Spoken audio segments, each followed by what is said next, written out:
بكماله كشف الدجى بجماله حسنت جميع خصاله صلوا عليه بہت بڑا ایک مسحیپ ہے کہ اپنی بچے بھاگ رہے ہیں عدالتوں میں مرضی کی شادیاں کرنے کے لیے، اور ماں باپ ڈٹے ہوئے اپنی مرضی پوری کروانے کے لیے۔ یہ بھی نادان ہیں، وہ بھی نادان ہیں۔ ان نوجوانوں سے کہتا ہوں ایسا عشق نہ کرو کہ عدالتوں میں جا کے نکاح کر رہے ہو، ماں باپ کی دعا نہ ملی تو زندگی بھر کبھی بہار نہ دیکھو گے۔ اور ماں باپ سے کہتا ہوں ایسا ظلم نہ کرو بس یہیں تیری شادی کرنی ہے تو کرنے تو جہاں جاتا چلا جا۔ بہت سارے ای میلز اور میسج آ رہے تھے کہ ہمیں شوگر کی دوائی بتائیے۔ تو اگر آپ کو شوگر کی بیماری ہے یا دھات کی بیماری ہے یا مردانہ طاقت سے ریلیٹڈ کوئی بھی بیماری ہے تو ہمارے پاس ان سب بیماریوں کی دوائی موجود ہے، جس سے آپ کی بیماری گارنٹی کے ساتھ جڑ سے ختم ہو جائے گی۔ آپ کو یہ دوائی صرف ایک بار ہی منگانی ہوگی، ایک بار ہی دوائی منگانے سے انشاءاللہ آپ کی بیماری جڑ سے ختم ہو جائے گی۔ ہمارے جو عالم ہیں انہوں نے اس دوائی پر پڑھائی کی ہے، وظائف کیے ہیں، تو اگر آپ کو یہ دوائی منگوانا ہے تو ہم کوریئر سے آپ کے پاس دوائی بھیج دیں گے۔ دوائی کے پرائز بھی زیادہ ہائی نہیں ہیں۔ دوائی منگوانے کے لیے اسکرین پر دیے گئے نمبر پر واٹس ایپ کر کے دوائی آرڈر کر سکتے ہیں، اور زیادہ جانکاری کے لیے واٹس ایپ پر رابطہ کریں۔ بلغ العلا بكماله كشف الدجى بجماله حسنت جميع خصاله صلوا عليه بہت بڑا ایک مسحیپ ہے کہ اپنی بچے بھاگ رہے ہیں عدالتوں میں مرضی کی شادیاں کرنے کے لیے، اور ماں باپ ڈٹے ہوئے اپنی مرضی پوری کروانے کے لیے۔ یہ بھی نادان ہیں، وہ بھی نادان ہیں۔ ان نوجوانوں سے کہتا ہوں ایسا عشق نہ کرو کہ عدالتوں میں جا کے نکاح کر رہے ہو، ماں باپ کی دعا نہ ملی تو زندگی بھر کبھی بہار نہ دیکھو گے۔ اور ماں باپ سے کہتا ہوں ایسا ظلم نہ کرو بس یہیں تیری شادی کرنی ہے تو کرنے تو جہاں جاتا چلا جا۔ یہ ظلم بھی مت کرو۔ ہمارے دیس میں بیٹیوں سے کوئی نہیں پوچھتا کہ بیٹی یہ رشتہ ہے تیرا کر دیں۔ بیٹے تو آج کچھ روشن زمانہ آ گیا پھر بھی کچھ اکڑ مکڑ کر لیتے ہیں، لیکن دیہاتوں میں نہیں ہو سکتا یہ، ہمارے ماحول میں یہ کوئی نہیں ہے۔ اسے وہیں کرنی پڑے گی جہاں باپ نے کہہ دیا ہے۔ اسے نہیں پسند مجھے آ کر کہے گا، اسے کہے گا جی میں اتنے نہیں کرنا، لیکن میرا پیو ڈنڈا چاہی کھلوتا میں کی کراں۔ یہ زیادتی اور ظلم ہے۔ اور کہیں بچے تو آواز اٹھا لیتے ہیں، بچیاں تو بول نہیں سکتی، گھٹ گھٹ کے مر جاتی ہیں۔ کوئی ماں باپ یہ سلیقہ نہیں رکھتا بیٹی یہ تیرا رشتہ آیا ہے ہم کر دیں، تیری پسند ہے ہم کر دیں۔ صرف بچیوں کو بتایا جاتا ہے، بتانے کی تکلیف بھی گوارا نہیں ہوتی، بس بھائی ہو گیا تیرا۔ ہمارے فیملی ٹرم بہت ذمہ دارہ فیملی، وہ بھی ہم نے ایک بچی کا فون ہے مجھے، ہمارا بہت پرانا تعلق گھر جیسا، کہ مولانا مجھے اتنی تعلیم دلوائی، اتنے اعلیٰ کالج میں پڑھایا، اور مجھے فون آیا کہ تیرا اسی رشتہ کر چھڑیا، بس اوتھے کر چھڑیا تے فلانی تاریخ نو تیرا نکاح ہے۔ تو میں اس پر بھی راضی تھی، لیکن اتنا تو دیکھ لیتے کہ انسان بھی ہے کہ نہیں۔ ایک شرابی سے مجھے باندھ دیا، آج میری زندگی عذاب بنی ہوئی ہے۔ چلو جہاں اپنی مرضی پوری کرتے کرتے بس ایسی گھر تو باہر نہیں کرنا، گھرج کرنا تے گھر شرابی تو سوا ہے کوئی نہیں، لہذا اتھا ہی کرنا۔ یہ قوم کا بت توڑو، جی ہاں اساں جی صرف ارائیاں کرنا ہے، اسی صرف راجپوتاں کرنا ہے، اسی شیخ ہیں جی اسی شیخان اسی باہر کدی رشتہ نہیں کیتا۔ ٹھیک ہے اپنی قوم میں کرو، اچھی بات ہے، اگر جوڑ نہیں تو اللہ کے واسطے باہر نکلو۔ اگر آپ کی بیٹی تیار نہیں تو اللہ کے واسطے ذبح مت کرو۔ یہ ظلم ہے، یہ زیادتی ہے۔ قبول لڑکی کرتی ہے نہ کہ ابا، قبول لڑکا کرتا ہے نہ کہ ابا۔ یہ اختیار تو شریعت بچے کو دے رہی، بچی کو دے رہی کہ میں نے قبول کیا کہے گی تو نکاح ہو. وہ کہتے میں نے قبول نہیں کیا تو اب تو نہیں ہوگا. میرا گاؤں راوی کے کنارے ہے, کتنی بچیاں ذبح کر کے ڈال دی گئی راوی میں. اپنی مرضی دی شادی کیتی ہے ہی نہ, بس ٹھیک ہے, ذبح کر دیا. ساری زندگی بیٹے زنا کرتے ہیں تو کہو جی چھوڑ چکرن کر دی رہ جاندے. بیٹی پر شک پڑ جائے تو ذبح کر دیتے. ہائے ہائے ہائے ہائے. میرے نبی نے آخری خطبے میں بیٹوں کے لیے نصیحت نہیں فرمائی تھی, عورت کے لیے نصیحت. تمہیں عورتوں کے بارے میں نصیحت کر کے جا رہا ہوں, آخری خطبہ تمہیں عورتوں کے بارے میں نصیحت کر کے جا رہا ہوں. ایسی درد بھری داستانیں میں جانتا ہوں, میرے دائیں بائیں ہوئی ہیں, ہو رہی ہیں. ماں باپ کو کہہ رہا ہوں کہ اللہ کے واسطے ماں باپ ہونے کا غلط فائدہ مت اٹھاؤ. باجی ایتھے کرنا ہے, کھبے سجے ایسی کو نہیں کرنا, اسی قوم تو باہر نہیں کرنا, کرنا ہی تو کر, نہیں تو بیٹھے رہو. میرے اپنے خاندان میں ہم چھوٹے چھوٹے کتنی بوڑھی ہماری پتہ نہیں دادیاں نانیاں جو بھی لگ دیاں, پتہ نہیں کی لگ دیاں, بغیر شادی کے مر گئیں کہ قوم میں رشتہ کوئی نہیں تھا, خاندان میں رشتہ کوئی نہیں تھا. یہ ستم آج میرے دیس میں ہے, یہ بھی ظلم ہے. صرف زمین دبانا ظلم نہیں, یہ بھی ظلم ہے. رشتہ لینے لانے رشتہ مانگنے والے علی اور مانگا جا رہا ہے فاطمہ کا. نبیوں کے بعد سب سے عظیم جوڑی علی و فاطمہ. تو آسمان پہ طے ہو چکا ہے. علی آ کر بیٹھ جاتے ہیں, شرم کی وجہ سے بول نہیں سکتے. آپ کو تو پتہ ہے کیوں آئے. علی کیسے آئے؟ چپ. فرمایا فاطمہ کے رشتے کے لیے آئے ہوگے؟ اچھی. تو ہم نے کہا انشاءاللہ. پہلے ایک حدیث سنو. میرے نبی نے کہا میں نے جہاں شادی کی, میں نے جہاں بیٹی دی, پہلے آسمان سے وحی آئی, پھر میں نے قدم اٹھایا. اس کا مطلب ہے آسمان سے وحی آ چکی ہے, آ چکی ہے. کہ چونکہ پہلے ابو بکر نے آ کے رشتہ مانگا, آپ نے انکار کر دیا. حضرت عمر نے آ کے رشتہ مانگا, آپ نے انکار کر دیا. عبد الرحمن بن عوف نے حضرت علی سے کہا علی تو جا مانگ, تجھے نہیں انکار ہوگا. حضرت علی نے کہا میں تو بہت غریب ہوں, میرا تو گھر بھی اپنا نہیں, مجھے دے دیں گے؟ کہا ہاں ضرور, تجھے ضرور دیں گے. تو ان کو بھیج کر نہ خود باہر سارے کھڑے ہو گئے. تو آپ نے کہا اچھا انشاءاللہ, اور یہ کہہ کر اٹھ گئے. حضرت علی پریشان ہو کے باہر نکلے. تو اب پوچھا عبد الرحمن کیا ہوا؟ کہا انکار ہو گیا. انہوں نے کہا کیسے؟ کہا بس کچھ نہیں کہا. کہا کچھ تو کہا. کہا انشاءاللہ کہا. تو کہا تو بس ہو گیا. کہا وہ کیسے؟ کہا نبی کا انشاءاللہ ہاں ہوتا ہے. یہ ہاں ہے علی, ہاں ہے. اچھا اب یہ انشاءاللہ کیوں کہا ہے جبکہ آسمان سے وحی آ چکی, جبریل پیغام لا چکے ہیں؟ اب یہ انشاءاللہ کیوں کہا ہے؟ ایک کام کرنا باقی ہے. اب گھر گئے, بیٹی فاطمہ علی کا رشتہ آیا ہے, کر دوں؟ ہو اس لیے نہیں ہاں کی وہاں. ہمارے والدین اپنی بےزتی سمجھتے ہیں بیٹی سے پوچھنا کہ دھیاں کو کوئی پوشیندہ ہے. ہمارے ذمہ داروں میں تو بہت ظلم ہوتا ہے. جیسے کوئی گائے بھینس ہے, جیسے کوئی بھیڑ بکری ہے, گلے میں رسی ڈال کے اور کسی کے قلعے پہ جا کے باندھ دو, کسی کے کھونٹے کے ساتھ جا کے باندھ دو. شہروں میں تو پھر بھی تعلیم آ گئی ہے, کچھ نہ کچھ بچیاں بھی بول پڑتی ہیں, اس کے بولنے کو بغاوت سمجھا جاتا ہے. او بھائی یہ بغاوت نہیں, اپنا حق مانگ رہی ہے. ہاں میں اولاد سے بھی کہتا ہوں اگر ماں باپ جبر کر جائیں پھر سہ جانا, پھر اللہ تمہارے لیے خیر کی شکلیں پیدا کرے گا.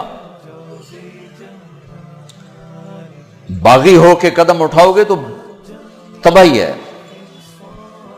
لیکن ماں باپ سے بھی کہتا ہوں ایسے نادان نہ بنو, ایسے نادان نہ بنو. کیا حضرت فاطمہ انکار کر سکتی تھی؟ کیا حضرت فاطمہ پر اتنا اعتماد نہیں تھا میرے نبی کو کہ آپ کہتے ہیں ہاں علی ٹھیک ہے بولا, میں بعد میں خود پوچھ لوں گا؟ نہیں, امت کو سبق دینا ہے کہ جو جوڑی آسمانوں پر طے ہو چکی ہو اس میں بھی پہلے پوچھنا ضروری ہے۔ حضرت فاطمہ نے عرض کی جی ہاں۔ پھر واپس آئے، علی مجمع اکٹھا کرو، لوگ اکٹھے کیے، پھر حضرت علی کو یہاں بٹھایا سامنے، پھر ممبر پہ کھڑے ہوئے کہ لوگو جبریل میرے پاس یہ پیغام لے کر آئے اللہ کا کہ میں اپنی بیٹی فاطمہ کا ہاتھ علی کے ہاتھ میں دے دوں۔ پھر پوچھا، کیوں پوچھا؟ اے میری امت بچیوں سے پوچھنا، یہ ان کا زندگی انہوں نے گزارنی، تم نے تو نہیں گزارنی، میری عزت دا سوال ہے، میری غیرت دا سوال ہے۔ تیری زندگی تو گزر چکی ہے، اس لیے ابھی شروع کر رہی ہے، کیوں اس کو سسکا کے مارنا چاہتی؟ پھر بیٹیوں کو حصہ کوئی نہیں دیتا وراثت میں، کیا کہیں کوڑے کے ڈھیر پر پڑی ملی تھی یا کہیں یتیم خانے سے اٹھا کے لائے تھے یا کسی اور پیٹ میں اس بچی نے پرورش پائی یا کسی اور چھاتی کا دودھ پیا یا کسی اور پانی سے یہ بنی؟ تیرے پانی سے بیٹا بنا، تیرے پانی سے بیٹی بنی۔ ایک چھاتی کا بیٹے نے دودھ پیا، اسی چھاتی کا بیٹی نے پیا۔ پروان چڑھی تو جہیز دے کر رخصت۔ اب چند دن پہلے ایک خاتون کا مجھے فون آیا ایک شہر سے کہ جی بھائیوں نے باپ بیمار ہوئے تو بھائیوں نے فراڈ کر کے ساری جائیداد اپنے نام لگوا کے مجھے خالی ہاتھ کر دیا ہے، میں در بدر پھر رہی ہوں، نہ میرے پاس گھر ہے نہ میرے پاس کھانے کو روٹی ہے، اور بھائیوں نے ساری جائیداد پہ قبضہ کر لیا۔ یہ ہر گھر کی کہانی ہے، 100 میں 100 یہ کر رہے ہیں، کوئی لاکھوں میں ایک ہے جو بچیوں کی وراثت کا اہتمام کرتا ہے۔ باپ مر گیا، ماں بیوہ ہو گئی، اگر باپ کی وراثت ہے تو 8واں حصہ ماں کا ہے، 8واں حصہ ماں کا ہے، 8واں حصہ ماں کا ہے۔ ماں کو یہاں تک مت پہنچاؤ کہ تمہارے سامنے یوں کرے، جس کی چھاتیاں لٹک گئی تمہیں دودھ پلاتے ہوئے، وہ یوں کرے کہ مجھے پیسے دو۔ اگر باپ کی وراثت ہے 8واں حصہ اس کو دو، نہیں ہے تو ٹھیک ہے، تو اس کا حق ہے، بیٹیوں کا حق ہے، انہیں دو۔ تمہارے بیٹے تمہارے لیے عذاب بن جائیں گے آخرت میں اگر بیٹیوں کو حق نہ دیا تو۔ ان پر مادی ظلم بھی ہے، جانی ظلم بھی ہے، روحانی ظلم بھی ہے۔ نہ جائیداد دیتے ہیں، نہ ان کی رائے لیتے ہیں، بھیڑ بکری کی طرح کسی کی کھرلی پہ باندھ کے آ جاتے ہیں۔ لوگوں جبریل میرے پاس اللہ کا پیغام لائے ہیں، پھر نکاح کیا، 400 درہم 480 درہم دونوں ہیں۔ علی فاطمہ بنت محمد کو تمہارے نکاح میں دیا، قبول ہے؟ کہا جی قبول ہے، اور سجدے میں سر رکھ دیا، رب اوزعنی ان اشکر نعمتک التی انعمت علی، یہ دعا مانگی۔ اللہ کے نبی نے زور سے آمین کہا، پھر آپ نے سب کو شہد کا شربت پلایا یا چھوارے کھلائے، پھر رخصتی ہوئی، مہینے بعد 6 ماہ بعد سال بعد یا فوراً، ساری روایات ہیں۔ حضرت علی آئے تو آپ کو اندر لے گئے، حضرت فاطمہ کا ہاتھ پکڑا اور علی کے ہاتھ میں دیا اور کہا علی آپ کو نبی کی بیٹی مبارک، اللہ آپ کو نبی کی بیٹی مبارک۔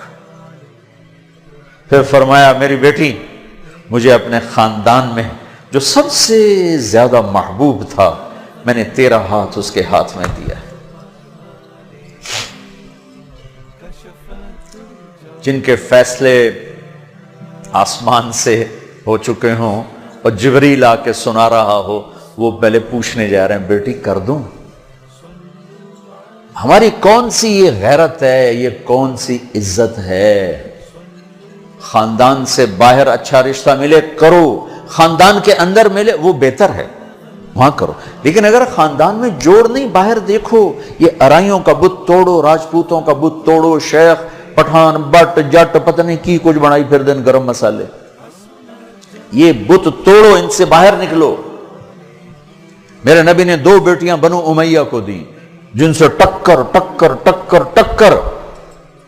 حضرت زینب کا نکاح ابو العاص بن ربیعہ بن امیہ بن عبد شمس، امیہ کے پوتے کو اپنی بڑی بیٹی دی، اور عثمان بنو امیہ میں سے 2 بیٹیاں ان کے نکاح میں دی، رقیہ ام کلثوم۔ اور جب ام کلثوم پہ انتقال کریں گے تو فرمایا اگر میری 100 بیٹیاں ہوتی تو میں 100 اور اس طرح مرتی تو میں ایک ایک کر کے عثمان کے نکاح میں دیتا. بنو امیہ میں بیٹیاں دی، ایک بیٹی فاطمہ اپنے گھر میں دی علی کو، اپنے خاندان میں شادی کی قریش، خاندان سے باہر برادری میں شادی کی عرب، ہلالیہ، مستلق، پھر برادری سے بھی باہر یہودی نسل میں شادی کی، حضرت صفیہ بنو اسرائیل میں یہودیوں میں سے. اپنے نبی کو تو دیکھو کیا کیا انہوں نے. ہم اپنے نبی سے بھی آگے جا چکے ہیں. کتنے بچے میرے پاس آتے ہیں نوجوان کہ جی شادی کرنا چاہتا ہوں وہاں، بچی بھی تیار ہے لیکن وہ کہتے ہیں بس ہم نے راجپوتوں سے باہر نہیں کرنا، ہم نے ارائیوں سے باہر نہیں کرنا، ہم نے شیخوں سے باہر نہیں کرنا. میں ان کو یہ کہ بھائی دیکھو بیٹا، کورٹ میرج سے بچنا کہ برکت نہیں ہوتی، اللہ سے مانگو، نہیں ہو تو پھر صبر کر کے پی جاؤ.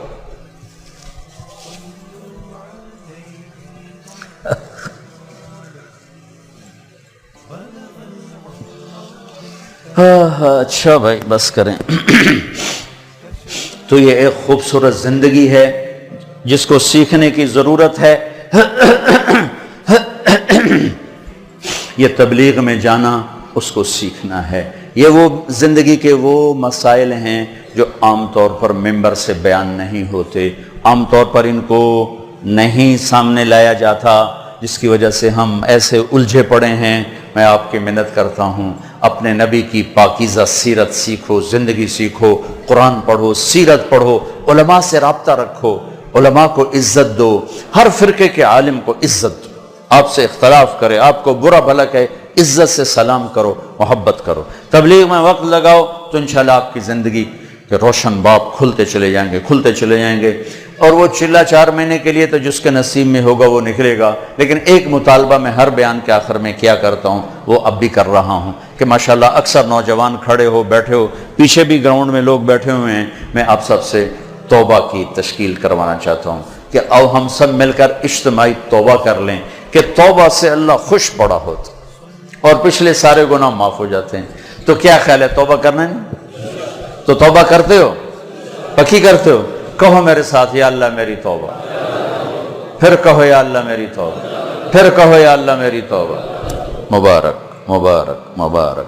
اگر آپ نے پکی کر لی ہے تو اللہ کے فضل سے آپ کے پچھلے سب گناہ معاف ہو گئے. اب ان علماء سے پوچھ لینا کہ اس کی ترتیب کیا ہے، فرائض چھوٹے ہیں کیا کرنا ہے، حقوق چھوٹے ہیں کیا کرنا ہے. لیکن گناہ معاف ہو گیا. نماز نہیں پڑھتا تھا، گناہ معاف. اب کرنا کیا ہے؟ کسی کے حق دبائے تھے، گناہ معاف. اب حق ادا کیسے کرنا، یہ اپنے اہل علم سے یا جس پر آپ کو اعتماد ہو اس سے جا کر آپ پوچھ لو. اور آپ جہاں جہاں سے آئے ہو، میری یہ گزارش ہے، مہینے میں 3 دن تبلیغ میں ضرور جاتے رہو. صرف 3 دن نیت کرتے ہو سارا مجمع سارے. اور جو آپ فیصل آباد میں رہتے ہو تو جمعرات کو مرکز میں جایا کریں، جو ہمارا یہاں اسماعیل مسجد ہے جہاں ماشاءاللہ دین کی بات جمعرات کو ہوتی ہے. رات وہاں گزارو، آپ کو بہت فائدہ ہوگا. ورنہ کم کم مغرب سے عشاء کا وقت ضرور وہاں گزارو. اور آخری بات یہ ہے کہ اگر آپ کسی سے لڑے ہوئے ہو تو یہاں سے اٹھ کے صلح کر لینا. لڑائی زیبا نہیں، قطع تعلق. لڑائی ہونا کوئی مسئلہ نہیں، اونچ نیچ کوئی مسئلہ نہیں، قطع تعلق، بول چال بند. باجی ہونا سی گل ہی نہیں کرنا. اسی جی بس بائیکاٹ کرتا ہے. جڑا ادھے جاوے گا وہ ساڈا دشمن. ہمارے دیہاتوں میں تو یہ کہتے ہیں جڑا انہوں ملیا وہ ساڈا بھی دشمن ہے، اسی لیکے چھک چھڈن. اے جٹاں دے بیٹھے ہوندے میں انہاں دے اسی لیکے چھک چھڈن. اے لیکے مٹا چھڈو نہیں تو موت او لتر مارنے نا. تو بھائیو جس سے آپ ناراض ہو، لڑے ہوئے ہو، صلح کر. خاص طور پر بیوی سے کھٹ بٹانا تو جاتے ہی صلح کرنا. چونکہ جب میاں بیوی لڑ کے صلح کرتے ہیں تو اللہ ان کے پچھلے سارے گناہ معاف کر دیتے، سارے گناہ معاف کر دیتے. اور عجب حدیث سنو، سب سے پہلے جو ترازو میں تولا جائے گا نا عملوں کو، تو نماز ہے یا روزہ یا تبلیغ یا علم یا حج؟ نہیں، سب سے پہلے بیوی سے سلوک تولا جائے گا. سب سے پہلے بیوی سے کیا کرتا تھا یہ تولا جائے گا. اس لیے بھائیو اگر کوئی انبن ہے، ہو جاتا ہے، کوئی مسئلہ نہیں، ہو جاتا ہے، صلح کر لینا. صلح کر. کسی سے آپ کی بول چال بند ہے، خود جا کے سلام کر لینا تو انشاءاللہ اللہ آپ کے لیے خیر برکت کے راستے کھولے گا۔ اب جو بھائی ہمارے بچے کل سے جا رہے ہیں نا بچے ہمارے ہیں، تو جو کل سے ہمارے بچے جا رہے ہیں، ان کے ساتھ جو بھائی چلے کے لیے نوجوان تیار ہو، ذرا کھڑے ہو کے دیدار کرا دو، پھر دعا کراتے جو ان کے ساتھ کل سے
بہت سارے ای میلز اور میسج آ رہے تھے کہ ہمیں شوگر کی دوائی بتائیے۔ تو اگر آپ کو شوگر کی بیماری ہے یا دھات کی بیماری ہے یا مردانہ طاقت سے ریلیٹڈ کوئی بھی بیماری ہے تو ہمارے پاس ان سب بیماریوں کی دوائی موجود ہے، جس سے آپ کی بیماری گارنٹی کے ساتھ جڑ سے ختم ہو جائے گی۔ آپ کو یہ دوائی صرف ایک بار ہی منگانی ہوگی، ایک بار ہی دوائی منگانے سے انشاءاللہ آپ کی بیماری جڑ سے ختم ہو جائے گی۔